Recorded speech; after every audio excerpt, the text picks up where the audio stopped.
మీరు వద్దన్నా అవునన్నా కాదన్నా అడక తప్పదు సార్. కొంచెం పుష్ప గురించి అప్డేట్లకు వచ్చి చెప్తే జనాలకి చాలా డెఫినెట్గా సార్. నెక్స్ట్ పాట ఎప్పుడు వస్తుంది, యా యా ఎలా ఉండబోతుంది? పుష్ప డెఫినెట్గా సార్ ఎక్స్ట్రాడినరీ సినిమా, దాంట్లో డౌటే లేదు. ఎందుకంటే ఇప్పుడు December 6th, first of all December 6th అయితే at any కాస్ట్ వచ్చేస్తుంది, దాంట్లో డౌట్ లేదు. ఎందుకంటే రకరకాల స్పెక్యులేషన్ వినపడుతున్నాయి కాబట్టి మేము వర్క్ చూసుకున్నాం సార్, చాలా కంఫర్టబుల్గా ఉంది. నెక్స్ట్ వచ్చి ఇప్పుడు September 2nd కల్లా మాకు ఫస్ట్ హాఫ్ ఎడిటింగ్ వర్షన్ ఇచ్చేస్తున్నారు. ఈ లోపల పోస్ట్ ప్రొడక్షన్ పనులన్నీ జరుగుతూ ఉంటాయి సార్. October 6th ఎప్పుడు సెకండ్ హాఫ్ ఇచ్చేస్తున్నాం.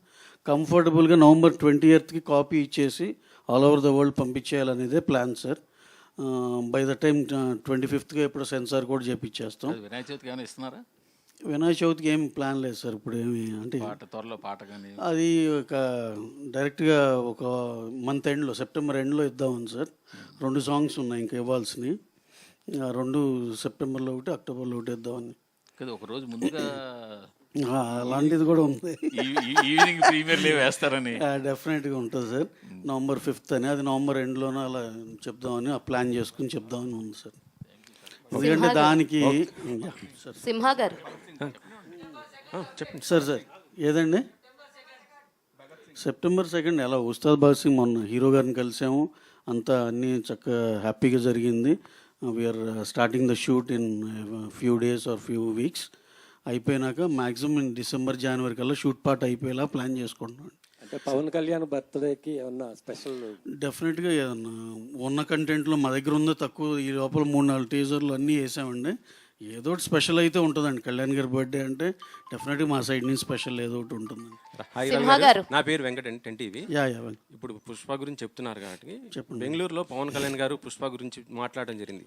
దొంగిలించే ఇప్పుడు స్మగ్లింగ్ చేసే వాళ్ళు హీరోలు అవుతున్నారని పుష్ప గురించే మాట్లాడారు. దానిపైన మీరు ఎలా తీసుకుంటారు? కళ్యాణ్ గారు ఆ కాంటెక్స్ట్లో మాట్లాడారు, కానీ ఇది అనవసరంగా మనం దీనికని దానికని అప్లై చేసుకుంటున్నాం కానీ అసలు ఆయన స్టేచర్ వేరండి. అసలు నేను అనేది ఊరిని ఆయన వచ్చిన సినిమా బ్యాక్గ్రౌండ్ నుండి దాన్ని ఏదో తక్కువ చేయాలని అసలు అలా అనుకోరు ఆయన.